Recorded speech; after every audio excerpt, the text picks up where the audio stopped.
And we're in, Chief. We are live. How are you doing? I'm very good, thank you. How are you? Very good, mate. Yeah, very, very good. Looking forward to getting started, actually. This is it. This is it. It's always the strangest thing to acknowledge that you've got to start quite awkwardly because you've never done a podcast before. You don't know what you're doing. So at the minute, we're just wittering on. So I think what we need to do is press ourselves forward and actually just get into the crux of the podcast. I don't know if you want to take a little sort of a little sentence or two to string them together just to let people know what we're trying to sort of achieve with the Prep Kitchen pod. I would love to do that. We're two chefs and we want to talk about all things culinary. We're going to share stories and experiences and highlight local chefs and restaurants. How's that? That sounds good to me. I stole that off the Instagram bio. I was watching you. I was watching you look at it via my screen here. That's one thing to just to put people's minds at ease is that we are socially distancing appropriately. Paul is at his house in Exeter, and I'm just outside Honiton in my house, not just stood in the field. So when this thing does all go back to normal, which we're hoping Boris is going to let us know later on today, we will be together and hopefully getting some video recorded as well and putting it up on YouTube so you can see us squirm and act awkwardly. Yes, we've got rather a YouTube than just account listen now. to it. We have got a YouTube account and that's just gone up today. So yeah, first of all, I think I want to say thanks to everyone who's been following and showing interest and contributing thus far. You know, it's actually quite overwhelming, to be honest, because we were never quite sure how it was going to take off if we were just onto a damp squib straight away and nobody was going to get involved, but lots of you have been, and we're both quite thankful for that.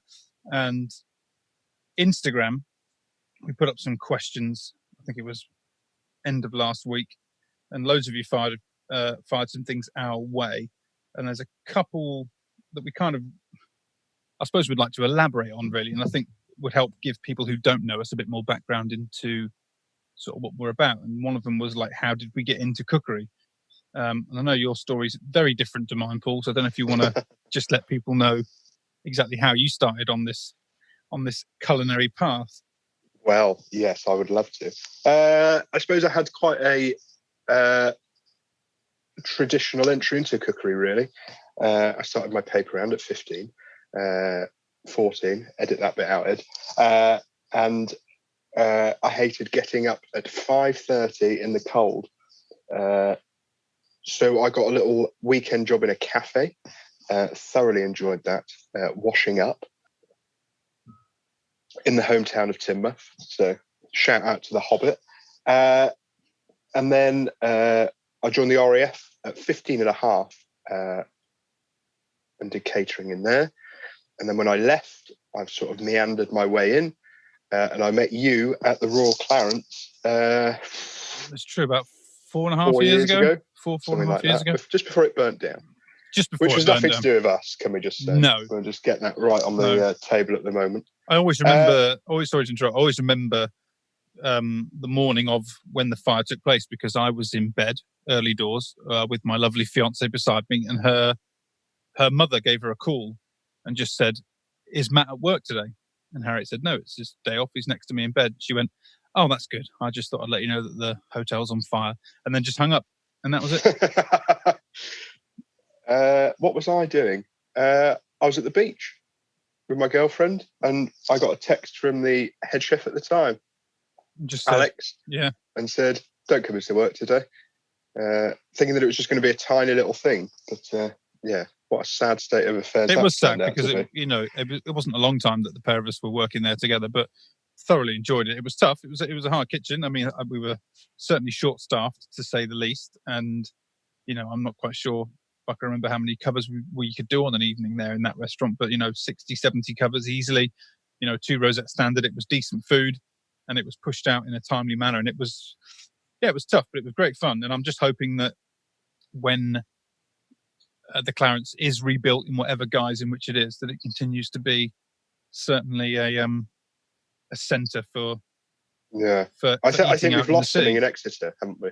I think we've lost that sort of higher end eatery in Exeter itself now, which is sad. It is sad, but fingers crossed it can it can come back. I was going to say with a bang, but we don't want any of that. We've had enough bangs. No, we've had enough bangs. Thank you very much. So yeah, so then after the Clarence, did a little stint at the Southern Hay House, then the Clifford in Sholden, and now I'm just taking over residency at the Double Locks in Exeter, which will be very fun. My sort of background after leaving the RAF was pubs, so it's going to be nice to go back into a pub, I think, and hopefully not much has changed. But no, busy old place down there. Yeah, I mean, I've been down there. I think a lot of people who live in and around Exeter know the Double Locks. It's a bit of a destination pub, so it'll be quite nice for you to sort of go somewhere that you know that you're familiar with. But you'll be able to put your own stamp on it. I think one thing I'd love to talk to you about maybe in the weeks coming, when we get a bit more clarity on reopening pubs and restaurants, is how you'd go about writing a menu for that place. I think that would be interesting. We can do that, yeah. Interesting just to give people insight on how you sort of develop menus, any kind of reconciliation you've got to make with what you want to do, but what actually is going to fit into the place where you work. And there's lots of things that we can talk about on the menu writing side of things and how often you change them and blah, blah, blah, blah, blah. And what about you? What about you, boss? How was your entry into cookery? Me. I'd always worked in hospitality from about the age of 14. You know, I had little seasonal jobs on the seafront in Newquay, Christmas time, turkey and tinsel, feeding the OAPs, silver service sort of job. And then again in restaurants and bars and, working on the bar, working on the floor. And then when I went to university, I realized that I had to at least learn how to cook just in order to live, really. Because I had given myself food poisoning a couple of times. And now you're giving other people and now I'm doing it to everyone else. So I got into it just by the practicality of needing to learn how to cook, and then from there the interest sort of grew and grew and grew. And then moving away from university, I was living in London, and I had a job in a pub in Battersea Village, pub called the Woodman, great pub, and there was a chef in the kitchen there who I became very good friends with. Also, his name is Paul, funnily enough. All the best chefs are. Yeah, and he was trying to give me lots of help and advice on how to get into becoming a chef, because I think at the age I was 26. So it's a bit difficult. I can't go to college, blah, blah, blah, and get MVQs because I've got to pay for them because I'm so old. And he was giving me advice on little short courses I could do. So I did a short course in patisserie at Westminster College for about 3 months. And he then comes to me one day and he was like, "Oh, me and the wife are leaving London and we're moving to the Scottish Highlands." And I was like, "Oh, shit. That's quite a long way away. What are you doing up there?" And he was like, "Well, we're actually opening a restaurant. My parents live up there a few months of the year and they found a little bistro. We're going to take it over." And I sort of flippantly went, "Oh, give us a job." And he went, "Yeah, all right." And I was like, "Really? You want to really give me a job?" And he was like, "Yeah, obviously you'll have to up sticks and leave London for the bright lights of Rosemarkie, which has a population of roughly 35 and a half. And that's what I did. I went up there, literally packed 2 suitcases and was gone within a couple of months and said goodbye to all my mates and stuff, and went up there to a place where I knew, apart from Paul himself, absolutely nobody. And then he kicked my ass over a very busy summer. And that was how I got into it, really. It was tough. It was good fun. I'd do it all over again in a heartbeat. But that was kind of my more unorthodox way. So it's a business, an industry rather, that it's never too late to get into. There's so many ways into it. If it's something that you really want to do, you can most definitely get into it. Yeah. And I think that's the good thing about cookery. I could say tomorrow that I want to move to anywhere in the world, and there would be a job for me somewhere. Yeah, absolutely. I mean, you can pack your tools in your bag. It's just a knife roll, and that's it. And if you've got the sort of gumption about yourself to work hard, get your head down, grin and bear the difficult days, then you'll be okay. It's the sort of job that I've always said, it's as stagnant and as stale as a career as you choose for it to be. Yeah. If you want to just go in one place and stay in one place and cook one type of food, But that's absolutely fine. Nothing wrong with that. You make a living. But if you do want to go and branch out, there's always something else to learn with every single chef that you work for. Everybody gives you a different input, a different perspective on things. And then eventually you kind of figure out what bits you do like and what bits you don't like from places you've worked, chefs you work with, and then you develop your own kind of style. But yeah, that's what Marcus Waring says, isn't it? You put it all in boxes and put it on shelves. And then when it's your time, then you take all these boxes down of what you've learned and you create what you want. I like that aspect. Definitely. And obviously some chefs you'll learn more than others, but we won't go into that this early. We won't go into that this week. No, I think that's a conversation topic for another day. I think we might call it something subtle, like worst chef you've worked with or worst chef you know, because for as much as I think people find it interesting to hear about the ins and outs and the intricacies of working in the industry, they also want to hear how shit people are. Yes. And the stuff that they get up to. And I think we've definitely got a few stories lined up for that. Few. And I think we could do a month's worth of podcasts just talking about that. We could indeed. And speaking to people who have been contributing already, they'd be more than happy, I'm sure, to share the odd story with us, which kind of leads us nicely on in terms of contribution. See that absolutely seamless segue there, Chief? That was very good. Have you done this before? I haven't, no. But it does bring us on to, I know, something that you want to give a mention to and something that you want to talk about, and that's a certain restaurant, because this is what we want to try and do on this podcast. Yes.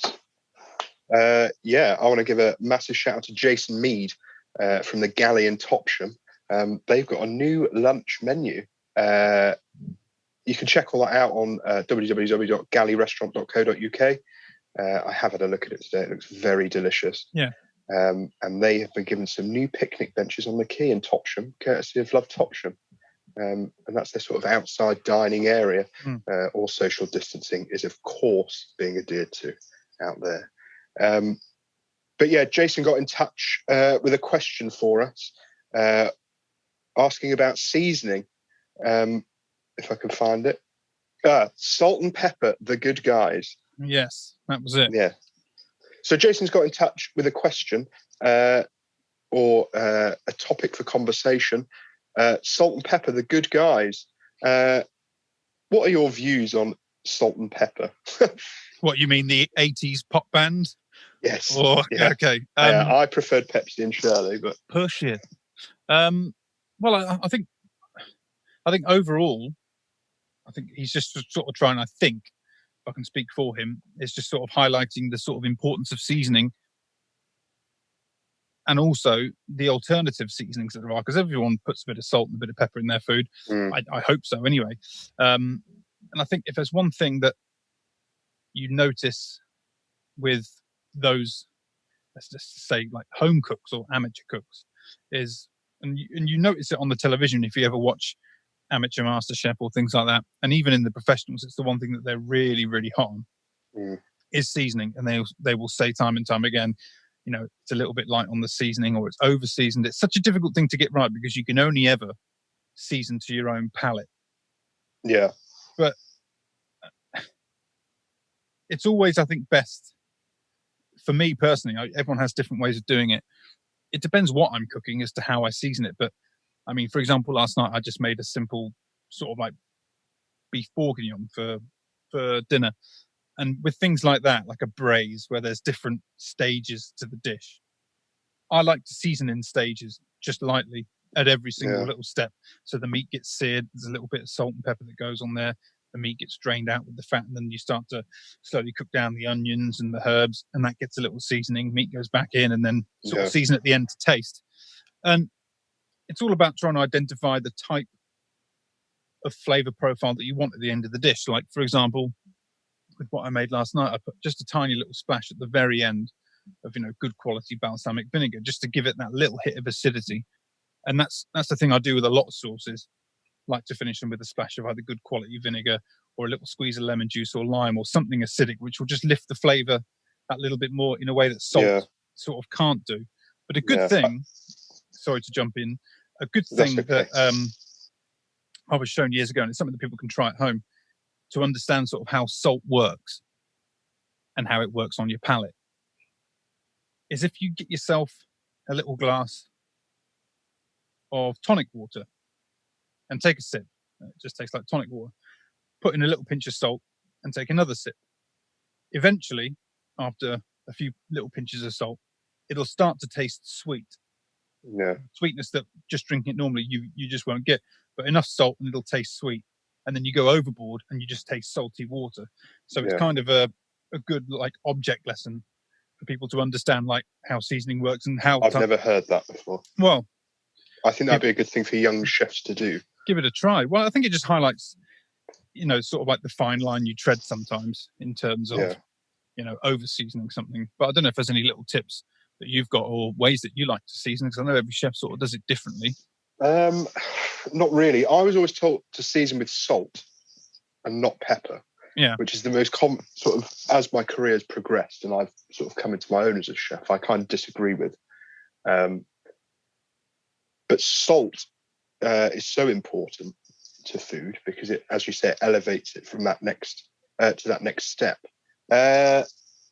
Tips that I've got, not really. I think going back to what you were saying about adding vinegar and lime juices and things, I think on the TV chefs, I'm not looking at anyone in particular, Anthony, that salt and pepper is the seasoning. Yep. And there's nothing else to add in. But as you become more confident in cooking, then you think, oh, if I just add a splash of this at the end or finish this sauce with this, what difference that will make, and to round the flavour rather than just trying to elevate flavour all the time. Yeah. But yeah, I don't really have any tips in that sense, no. No. I think one thing to look at as well when you're making certain dishes is pay attention to the ingredients that go in. Because certain ingredients can be salty of their own accord, especially things like Parmesan cheese and stuff that's got that kind of salty edge to it. So be careful when you're, using ingredients such as that you don't overflood it with salt. Like I said, season a little bit, taste all the time. I mean, those are the important things. But I think one thing you've seen sort of become more prevalent, certainly, is the use of particularly Asian ingredients, which have those like salty umami kind of flavors, which people use to sort of replace sort of the conventional salt and pepper that we use over here, particularly salty things. I'm thinking of things like soy sauce is a big one. I put a little splash in the braise I did last night because it's going to add that salty seasoning, but it also helps with the color. And those are the things that you look at when you're a chef, I suppose, like the color of the sauce and the finished product, the stuff that other people would think, well, what difference does that make? The color of it, and they're probably right. But when you're in a restaurant sort of context, it matters quite a lot to how things look, especially nowadays. As we both know, it's something that I cotton on to a bit later than you, I suppose. But Instagram and taking pictures of food, I still feel like a total prick when I'm just stood there with a camera over a burger I've just made and think, oh, what a bell end I must look like to anyone who's walking by. But it's not just us anymore, is it? Customers are there with their phones in the dining room. Yeah. Who was it that banned phones in the dining room? I think recently? That was last year, wasn't it? I think that was Albert Roux and Michel Roux at the Waterside in Bray, was it not? Yeah. And I think, was it Gordon that came out and stood up for the customer? It's a really difficult one because customers have got the review then at their fingertips and they can say, this didn't look very nice. Yeah. Whereas in the old days, you'd read that in a newspaper and say, well, where's the proof? But now it's there. And okay, the picture might not be the best in the world, but you can usually tell. We do it. I know we do it.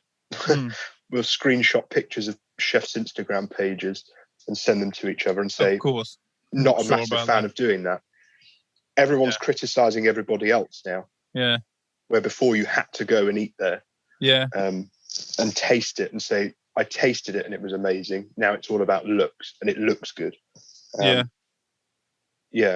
It's all about searching for the likes, isn't it? And it's one thing I really try not to get my sort of knickers in a twist about when I post something and it's only got a few likes. I'm like, well, I know it's better than that, but you can't. That's the one thing you can't do. You can never convey taste and flavor over an image. It's just impossible. Well, that's right. Yeah. Because you may see a picture of something that looks disgusting, But you taste it and it's the best whatever in the world. You know, I find it really difficult the way the catering industry's gone in that sense. But just going back to tasting, you were saying about tasting food.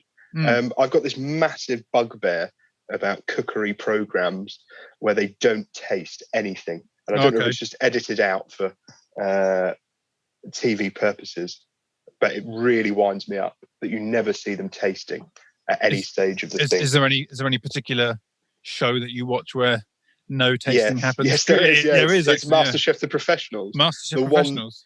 The one show where you need to see, where you'd like to see as a chefs tasting their food. Yeah. Because every day you're drumming it into young chefs. You've got to taste. And they don't see it. And they say, I watched MasterChef last night and they never tasted anything. Well, come and work for me. Yeah. Well, I'm sure it's probably just something that they don't focus on in the edit. I'm sure, I'm 100% certain that they're tasting the food as they go. I mean, if they're not, then they're the chefs that obviously don't go very far in the competition. What would be great to try and do further down the line, because I know it's a program that interests both you and I, and something you've applied for a couple of times, if I'm not mistaken. Yes, you have done. Yeah. So to actually try and get a former contestant of MasterChef on here to actually share some experiences of the show and their interaction with the likes of Marcus and Monica and Greg, and sort of, you know, how the show sort of has helped them, because I've seen lots of chefs on Instagram, some of which I've had little to and fro's with, that have done well on the competition, you know, semi-final sort of stages, and then they're taking off on their own private dining foot, and you know, and restaurants opening left, right, and centre. So that would be something we'd love to do for the future. Yeah, we have got a very super talented MasterChef contestant in Devon, haven't we? Ellie Wentworth. Ellie Wentworth absolutely smashed it, didn't she? And she win? No, I think she got to the final. She definitely got to the final.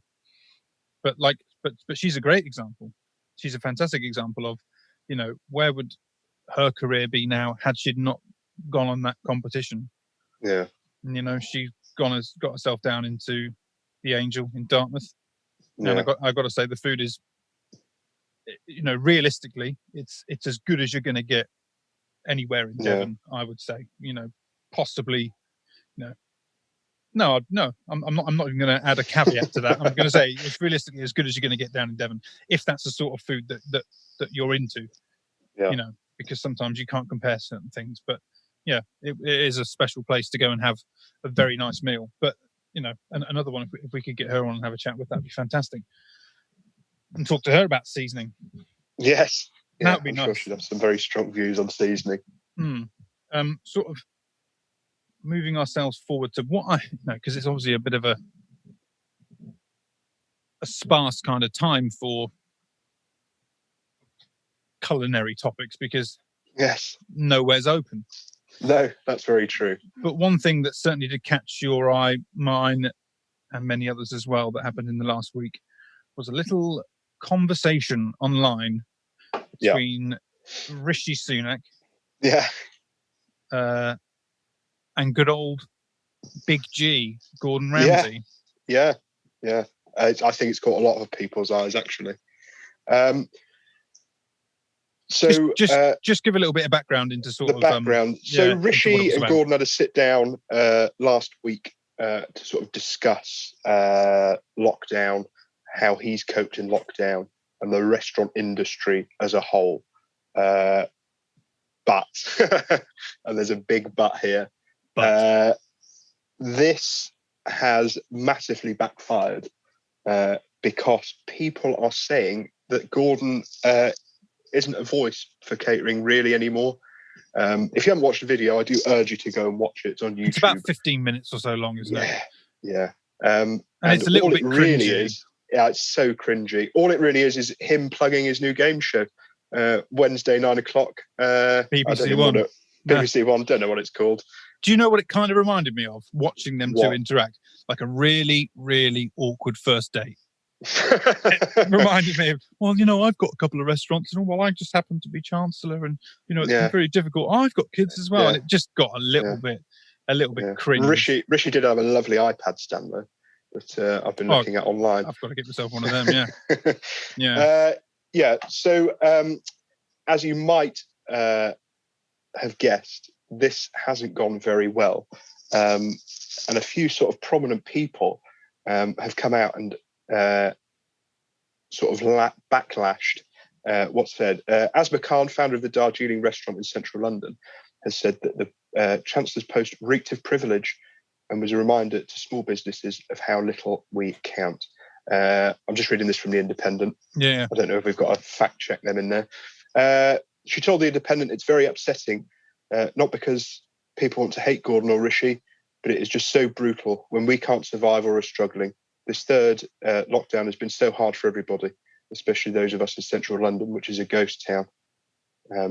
It is so shameful that Rishi was talking to a hugely wealthy, privileged chef. I'm sure he has had difficulties. We all have. But to have a conversation like this is disrespectful to everyone on the ground, the small restaurant, the mum and pop shops where entire families have lost their jobs.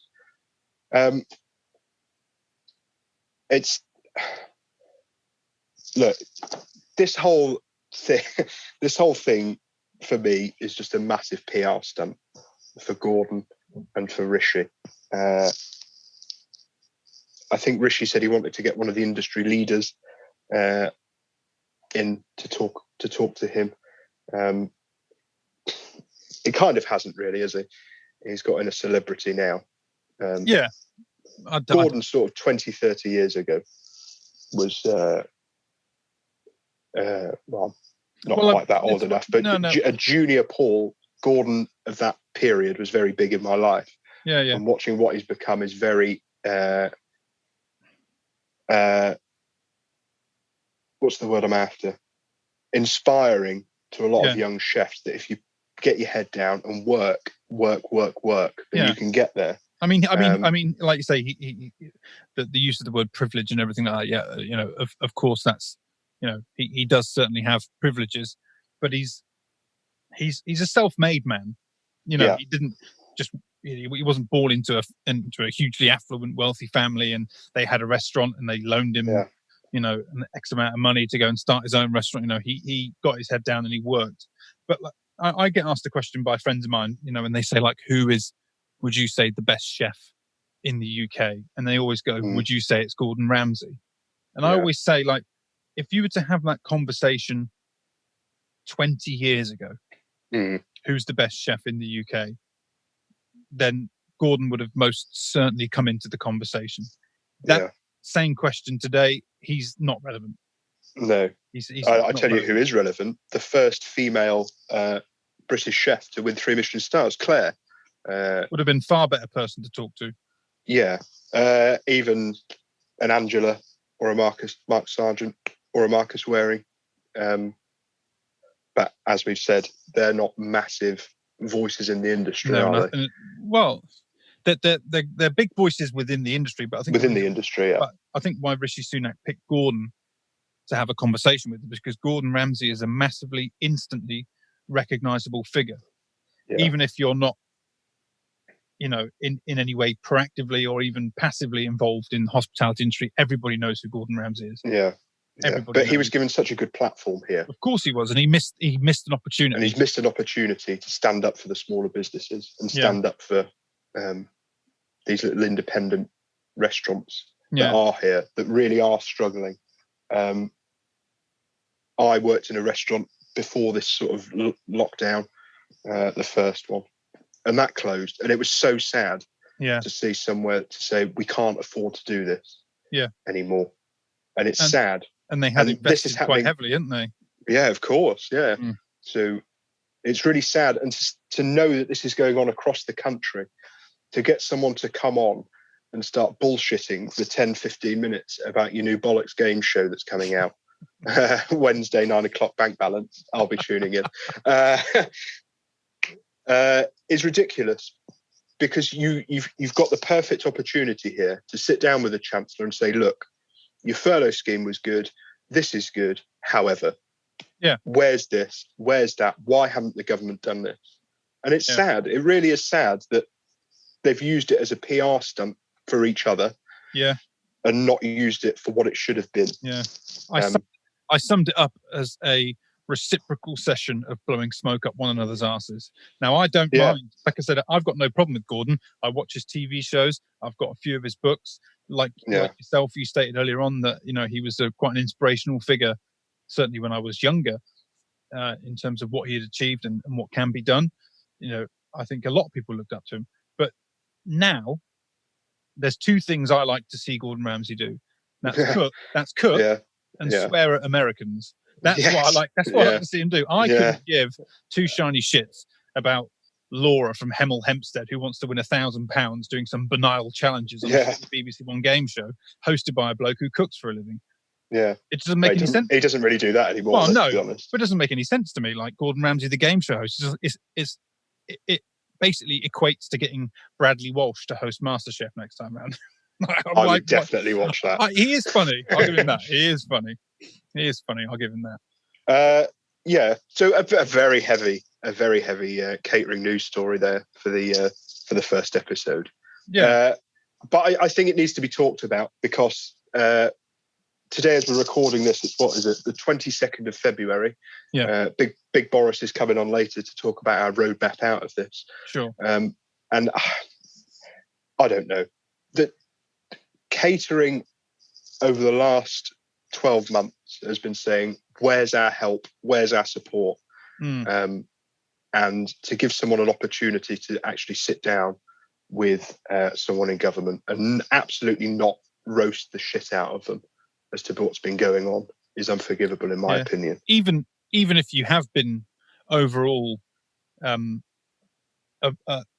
advocate of how well the government has helped certain sectors, even if you're thinking, the furlough's great, the VAT tax cut was great and everything else, there was still an opportunity there to say, how can you ensure that once we're back to normal, that XYZ is going to remain the same? Well, this is going to change. Can you guarantee? I mean, I've already been hearing rumours, quite heavy rumours, that in his budget he's going to increase the beer duty. Now, for yourself and myself, who both operate, kitchens within pubs, that is going to be a huge blow.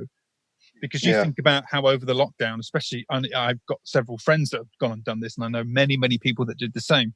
You couldn't go to the pub. You couldn't go and have a beer. People built bars in their back garden. Yeah. So now, with the beer duty going up and the prices of beer increasing in pubs, punters aren't going to want to bother going back in there again. No, that's true. And for certain pubs, especially like the one I work in, you almost half of the trade or half of the revenue is wet lead. And it's a huge part of the business. There's a story I've just seen today, actually. Beautiful segue there, Chief. You didn't even know I was going to bring this up, did you? I didn't see that coming. Pub bosses pull out of talks with business minister. The bosses of some of the UK's largest pub groups are withdrawing from discussions with government on reopening, citing a lack of interest and respect. Wow. Yeah. I don't know. I don't want this to be politics today. No, of course not. No. But it's something you have to touch on. As always, hospitality is just left behind. And for something that generates such a big income for this country, and has suffered so much over the last 12 months, for them to just not really be interested and hike up the beer tax and things like that, it's just ridiculous. I know Jodie Kidd has come out online and I saw that, told the government not to. But, I think it's worth mentioning. I think it's worth mentioning at this point, for people who are listening or who are interacting with us.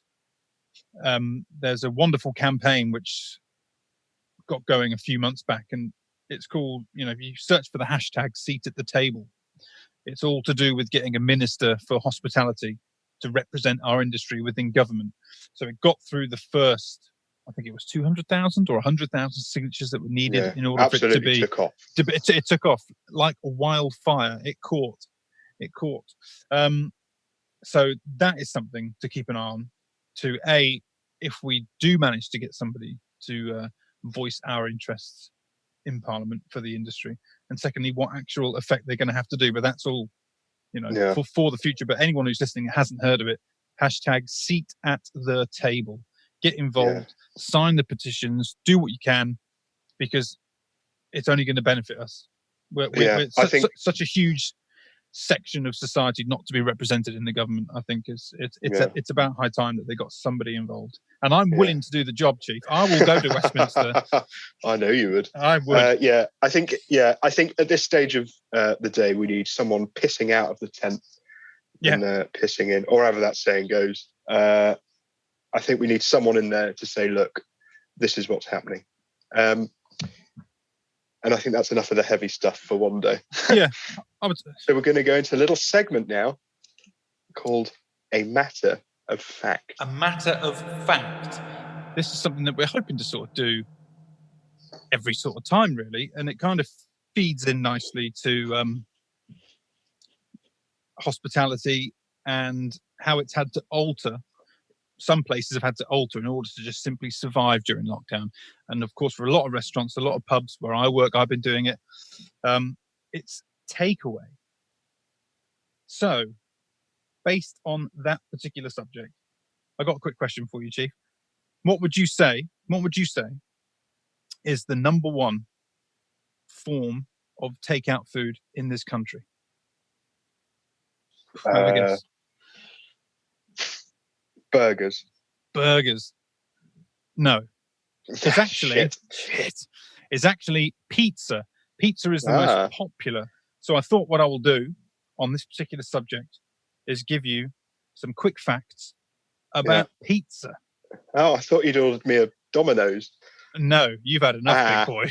You've had enough. You've had enough. They say the camera adds £10. Woof. Right. So here we go. It's a matter of fact. It's a matter of fact all about pizza. So here we go. Number one. And we're off. Although pizza didn't infiltrate America until the 1950s, of the 5 billion pizzas sold every year around the world, roughly 3 billion of these are sold in the US. In fact, the pizza industry alone in the US is worth $30 to $35 billion, and pizzerias make up 17% of all restaurants. You said I'm a fat bastard there. Number two, the first known pizza shop opened in Port Alba in Naples, in Italy, and it's still there today.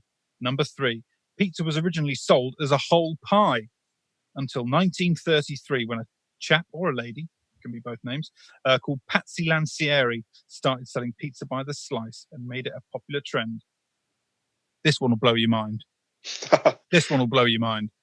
There are approximately 34 million ways that you can order a pizza in terms of size, crust, sauce, cheese, toppings.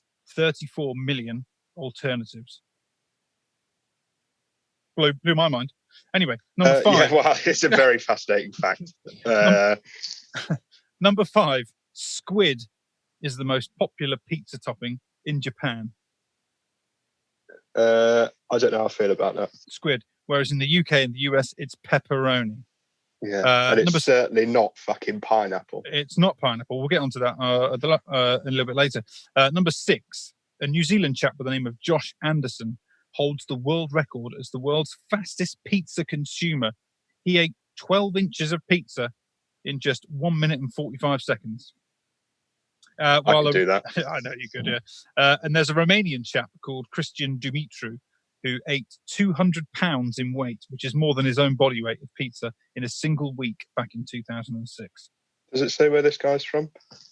He's from Romania, Cristian. Jason. What's his name? Dog, the first one. Jason Demuro, the guy that ate his body weight in pizza. Yeah, he's from Romania. I was going to see if we could get him on. No, he's busy. He's busy. He's eating. Number seven, the Hawaiian pizza, the much maligned Hawaiian pizza, was actually invented in Canada by a Greek guy. Wow. So he's the bloke to blame. It was a chap by the name of Sam Panopoulos who added it to his own pizzeria menu back in 1962. So he is the bloke to blame. I doubt he's still alive. No, he's probably been stoned to death. Probably. And people the final just walk past and chuck pineapples at him all the time. Oh, absolutely. Still in the tin. And the final one, 61% of pizza eaters prefer a thin crust. I do like a thin crust. And that, my friend, is a matter of fact. I enjoyed that. Boom. Pretty good, wasn't it? Yeah. I want to know where pizza by the slice is a trend. Why it's a trend? Where? I never have seen pizza by the slice. I think it's very much an American thing, isn't it? I mean, is it? Yeah, you can go to like little 7-Elevens or something and get yourself a litre of Coca-Cola and a slice of pizza for like $4, and it's about the size of a 5-year-old child. It's massive. You can't do that from Domino's, though. You cannot do that from Domino's. No, that's correct. We are not being sponsored by Domino's. No, we're not. If they would like to send us some free pizzas. We're happy to. That would be lovely. Happy to open up any avenue for sponsorship. Really, remunerations can be either financial or food based. Yeah. I'm not fussed. Preferably the latter, because we're a couple of fat bastards after. Yeah, after all, sitting inside. After all. Yeah. So that Chief was a matter of fact, and I'll try if I can to keep them relevant to anything that's happening. But Fantastic. Pizza. Everyone loves pizza. It's the most popular around the world. I love pizza. Yeah. What's your favourite pizza? Oh. Ooh, my favourite pizza. I always think less is more. I don't like it when you go and order a pizza and there's 35 different ingredients on there and 17 types of meat and 11 cheeses. And, I would very much like, I would fit into the category of the most popular trendy one, but a good sauce, some nice cheese, a few herbs, and a nice bit of meat. And that would be it. Do you have any views on these ones you can buy in the supermarket, these sort of artisan pizzas, which is like sort of prosciutto and whatever, mozzarella or something? I've probably got a view on them, but I really don't think it would be at all interesting for me to talk about. I would rather eat just a normal pepperoni pizza, I think. Yeah, I would say so. Than whatever that is. It's mozzarella that's been filtered through the hands of virgins or whatever. No, well, that is good. $9.75 from your local supermarket. I think it's one of those dishes, pizza, isn't it? Where I think less is more, and like a lot of things, it's the quality, isn't it? If you're going to make your own pizzas, which is great fun to do, by the way. Don't worry about getting them round if you're making them at home. Yeah, who cares? To be round. Yeah, as long as they're flat and they don't. Yeah. And you cook the base properly, but just the best cheese you can get. Best nice, get some good extra virgin olive oil to drizzle over the top. Fresh basil, good tomatoes when tomatoes come around. Bang. Can I be controversial here? Yes. I like a puff pastry pizza. You like a puff pastry pizza? Yeah, because I don't like eating a lot of bread. Okay. So I quite like doing a sort of puff pastry number, which is very tasty. And if you haven't had one, I fully urge you to go and make yourself a puff pastry pizza. A puff pastry pizza? Yeah. I think I've had like similar things. I think it's one of those dishes that appears in sort of like the BBC Good Food Bible. Well, that's where I get the recipes from. Yeah, where it's like just a big sheet of puff pastry and they put on, red onions and pesto and mozzarella and it's not quite that bad, but yeah. No. Yeah. I like a puff pastry pizza. There we go. I think we need to move on before we need to get lynched here. Absolutely. Now, there's one thing I know about you. There's many things. But one thing I know about you, and it's one thing that you're going to bring to the table regularly here, is your love of cookbooks. You will search. You will search high and low for a bargain, for a deal. You'll go into charity shops. It's true. You'll look through old ladies' bags on the high street for the off chance that they've got one. Yeah, you will. They usually do have one. They usually do. Yeah, you have to wade through the piles of Werther's originals, but you do find a beaten up copy of Mrs. Beaton in there. Yeah, and I do believe you've gone through your extensive collection. Yeah. And you found a book that you'd like to sort of, I suppose, give a little review of. Is that right? Yes, that's very true. And this is a surprise. I don't know which book you've picked. No, I don't. No, it took me about 6 hours this morning to work out which one to use. I'm going to post a photo on our Instagram of my cookbooks because I think people will be aghast at the ones that I've got. Anyway, shall I talk about my Rue Brothers cookbook that I got. I shall save that for another episode. Well, I think you mentioned it now. You can give it a little plug and you can maybe go extensively into it on another week. I recently bought, so as we know, both Rue Brothers are sadly no longer with us. And one of my ambitions was to get a cookbook signed by every member of the legacy, the family, which is sadly I wouldn't be able to get for myself. However, whilst troweling the internet the other day, the deepest, darkest recesses of the internet, I found a copy of the Rue Brothers French cookbook signed by both brothers. Let's have a look on screen. £4. Let's have a look on screen. Okay, bear with me. £4. £4. The very first cookbook I actually ever bought. And it was one that really sort of piqued my interest in cookery, was a Rue Brothers cookbook. It was Michel Roux's book on pastry. I've still got it now. Brilliant book. Often go back to it. This is going to do nothing for the listeners at home. It's just for me. Oh, look at Here them both. is. Look at them both.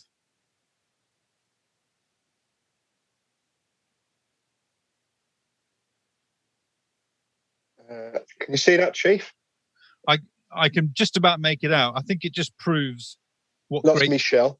It just proves what great foresight the brothers had, because they obviously knew one day this was going to be bought on the internet by someone who hadn't met them. So they've even signed it to the fat idiot off of eBay.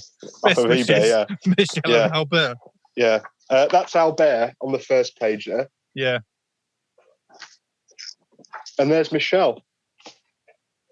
Champions. Now, I don't know who Dom and Claire are, but if you want your book back, tough shit. You're not having it? You're not having it. It's mine now. So this week, I'm going to do a little review of one of my favourite cookbooks.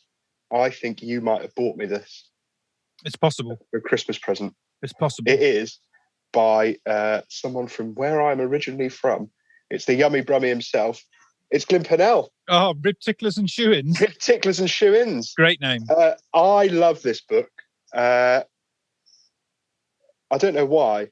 I think it's one that I need. I've got his and I'm looking at it now if I can find it behind me. His yolks. What's it called? Cracking Yolks and Pigtails. Cracking Yolks and Pigtails. I've got that one. That is a good book. But this one I need this. It's like going through football stickers as a kid. Got, need. This book, honestly, has got some of the best recipes in it that you can do at home, or you can steal sort of for work. I don't mean steal for work. I mean take inspiration from for work. Appropriate, yeah. Or take little bits from. I've highlighted some recipes in here. Red mullet with seps and goat's cheese. That's an absolutely lovely one. I've cooked that one before. That to me just shows like the going back to sort of like seasoning almost. Yeah.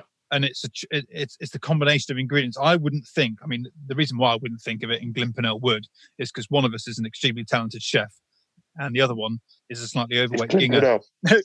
Yeah, and the other one's a slightly overweight ginger doing a podcast. But like putting goat's cheese with red mullet, things of that nature, and getting them to balance well. That's the sign of a true skilled chef. But anyway, carry on, Chief. Carry on. Pig's cheek with apple puree, crispy pork, crispy cabbage, and lettuce. I love cheeks, whether it's a pig cheek or a pork cheek. And when we worked together, we would quite often put them on a menu. Yeah. Because they're cheap and they taste absolutely amazing. Yeah, they cook down beautifully, don't they? Yeah. Even if you're just knocking up a little ragu for your pizza. Another thing that I love is a trifle. And you do like a trifle? I love a trifle because I'm a fat fuck. And this is a white chocolate and raspberry trifle. And again, I've done this and it is absolutely delicious. I've got a little Glyn Pennell story. Would you like to hear it? I think everyone would like to hear it. When I was in the RAF and I was doing my trade training, the Great British Menu Feast for the troops came to Holton House. I was doing my training at RAF Holton, and the winner of the fish course that year was none other than the yummy Brummy himself. It was Glyn Pennell with his spiced monkfish dish. And of the, I might get into hot water here, out of the 4 chefs that were there, he was the nicest guy you could ever wish to meet. Really? Yeah. So much so that I can't remember who the other 4 were.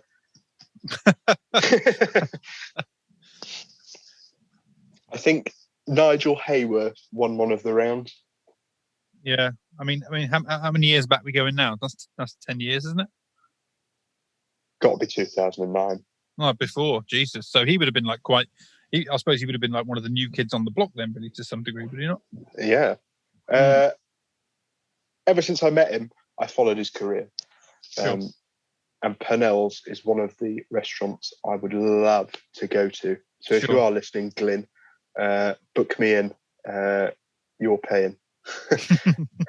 Or send me your new cookbook, which I would love.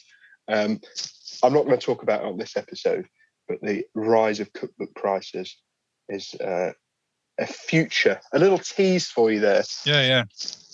But just in case people want to check it out, that's Rib Ticklers and Shoe-Ins. This is Glyn Pennell's Rib Ticklers and Shoe-Ins. It is available on Amazon at the moment for £7.79.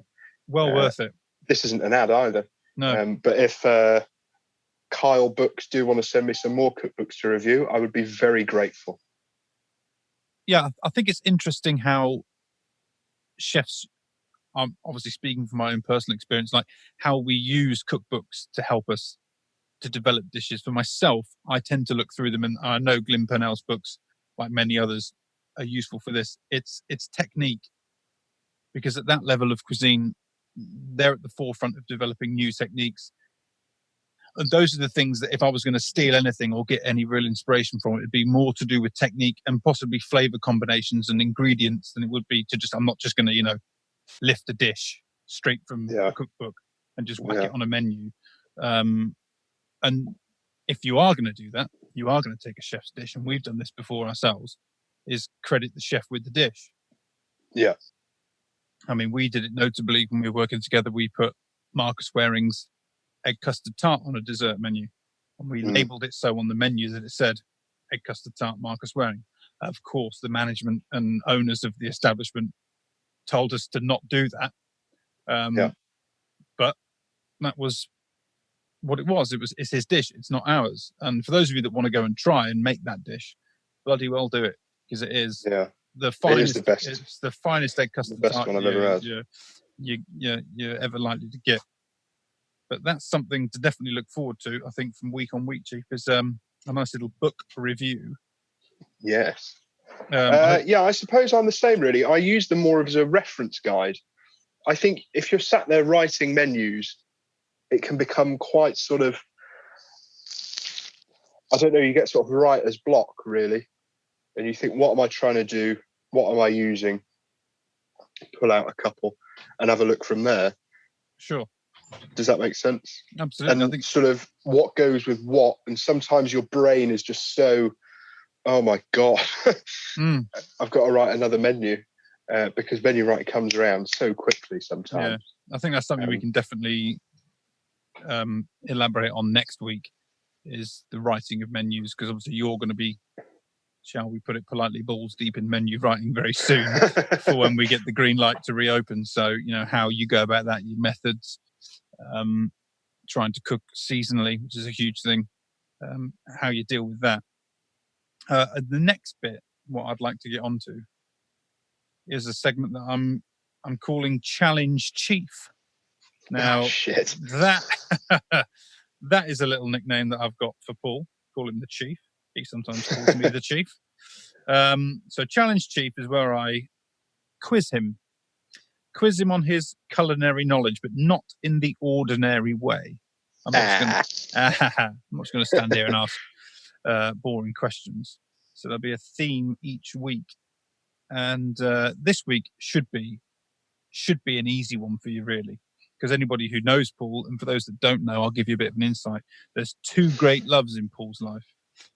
One is cookery, And the second great love of his life is flat-packed Swedish furniture, which is why this quiz is entitled Food or IKEA Product. So I'm going to start labeling I'm going to start giving you some words, and you're going to have to tell me whether you think it is an IKEA product or indeed a Scandinavian dish. Shit. Are you ready? No, but let's go. No, let's go. So, number one, and I'm going to try and put some Scandi accent on there because you fucked yourself here, haven't you? Authenticity. Okay, so number one is kroppkakor. Kroppkakor. Is that food or furniture? Spelt K-R-O-P-P, because the spelling will help you, obviously, with your great knowledge of Swedish language. You've made it now. K-R-O-P-P, K-A-K-O-R. I don't think I would order anything with the word cack in it, so I'm going to say that's furniture. You're going to say that's furniture. Well, that is incorrect. It's pretty strange, but kroppkakor literally means body cookies. And it's a potato dumpling filled with cured pork, onions, and allspice, served with clarified butter and lingonberries. That sounds quite nice. You wouldn't be able to buy many of these dishes from IKEA, I'd imagine. I don't think so. I've never been to IKEA, I went once years ago, but I didn't like it, so I'm not going back. Number two, Matalska, spelt M-A-T-A with those two little dots above it. L-S-K-A-R-E, Matalska. Is that furniture, appliance, could be furniture or appliance, or food? I'm going to say that is furniture. Pretty much correct. It's an appliance. It's actually a microwave oven, which literally translates as food lovers. Does it? So I'm thinking we should branch out with this podcast, hit the Scandinavian market and call ourselves Matalska, because it gives us authenticity straight away. They'll think these guys know what they're talking about. They got the language down to a T. Or they think we're at the microwaves just pinging away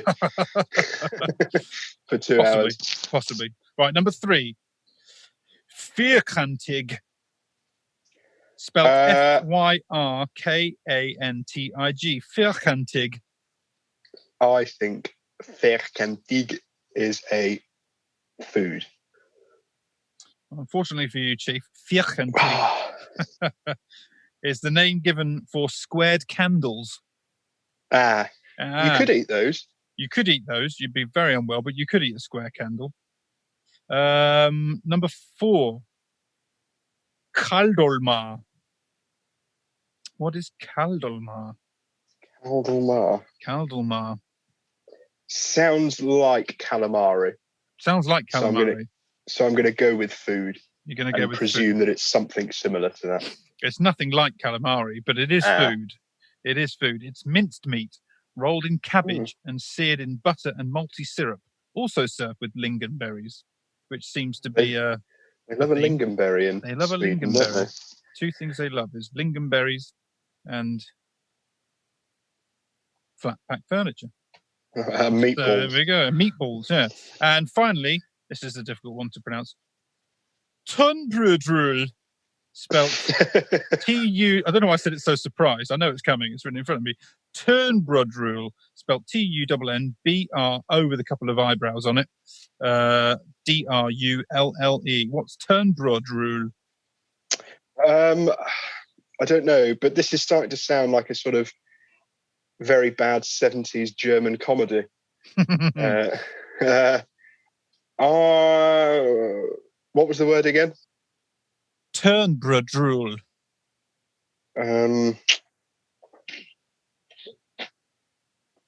Food. I've got no idea. Food. Absolutely correct. It is indeed food. Apparently, it's quite a new tradition in Sweden.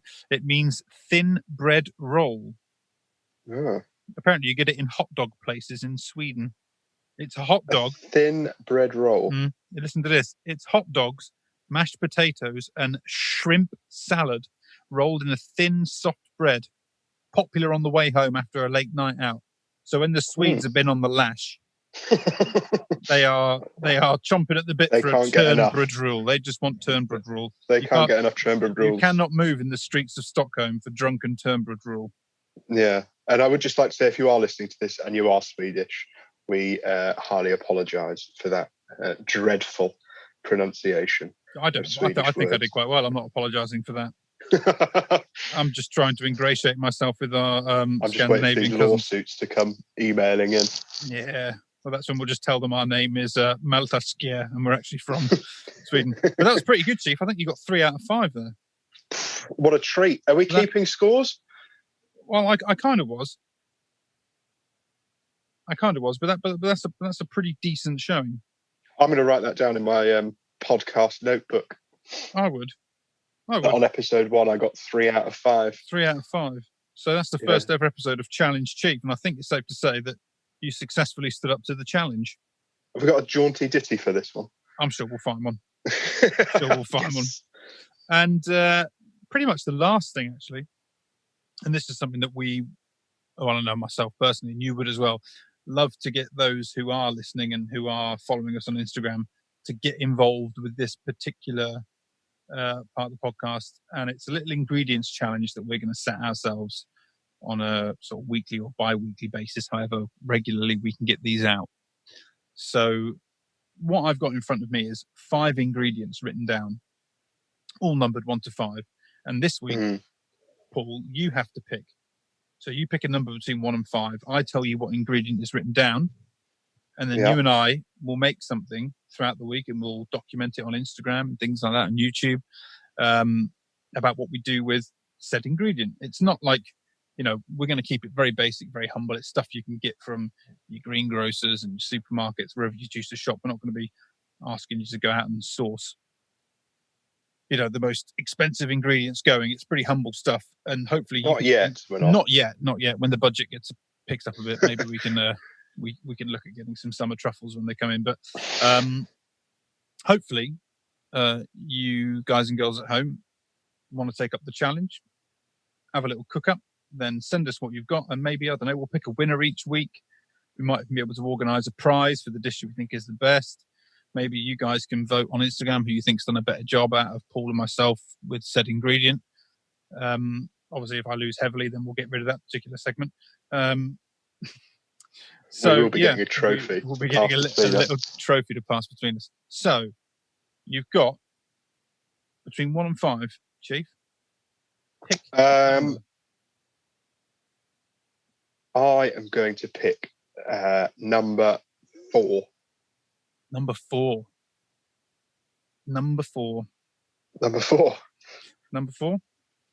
You sure? Yeah. You sure? I've made my decision. You've made your decision and you stand by that decision. Number 4. Until you turn the card around, and then we'll just edit this bit out and do it again. Well, there's no point in actually showing you the card. It's on my phone for one. Number 4 is cauliflower. Oh, lovely. So the challenge is to cook something or make it at least a substantial part of the dish with cauliflower. Happy with that? I love a cauliflower. You like cauliflower. You did well then. You picked a good one. And luckily for you, your good lady at home is vegetarian. She is. She is. Yeah. So no doubt she'll tell you. No, never mind. So no doubt she'll tell you if it was any good or not. But what does she know about it? But that pretty She's much got less knowledge than I have. Sure, I'd say that's fair. That pretty much brings us to the end. That's the first one in the bag. So what have we covered? That's it. We've covered a little bit on seasoning, salt, pepper, acidic seasonings like vinegars, lemon juice, lime. We've given a shout out to Jason Mead, chef at the Galley in Topsham. We've discussed Rishi and Gordon having a awkward first date over Skype with one another. We've had some fun facts about pizza, which you'll never forget. I've honestly forgotten them already.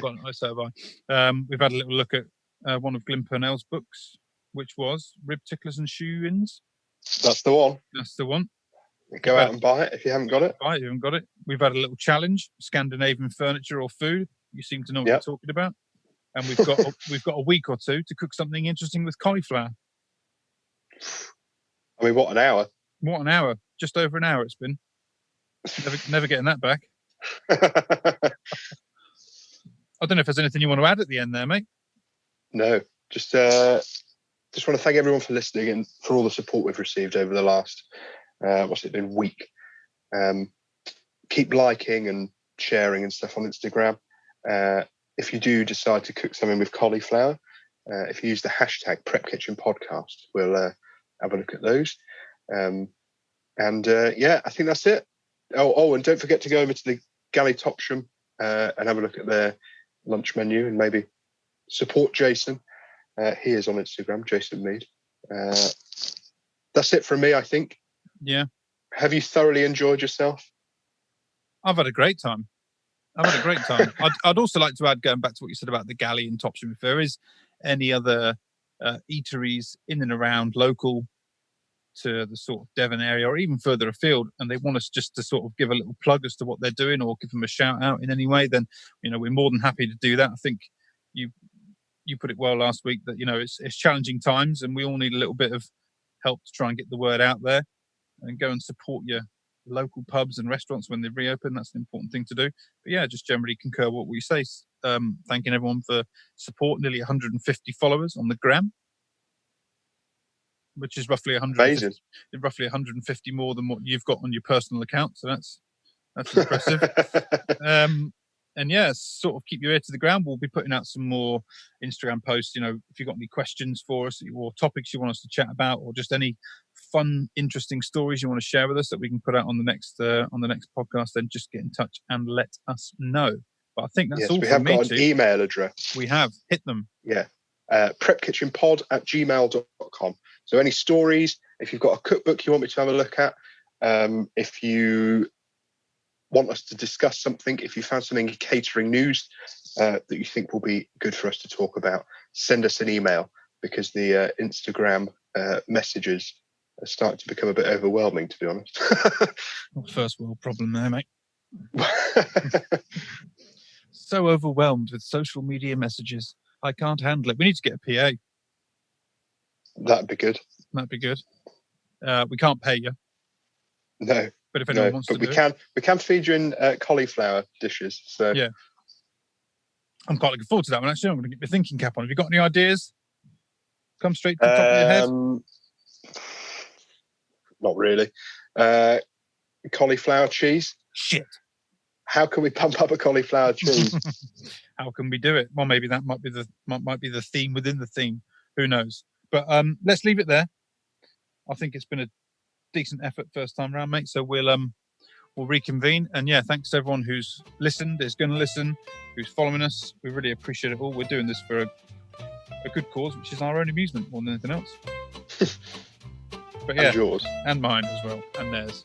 But yeah, thank you so much, and we'll see you again soon on the Prep Kitchen Podcast. Cheers, Chief. Cheers, Chief. See you later on, mate. Bye.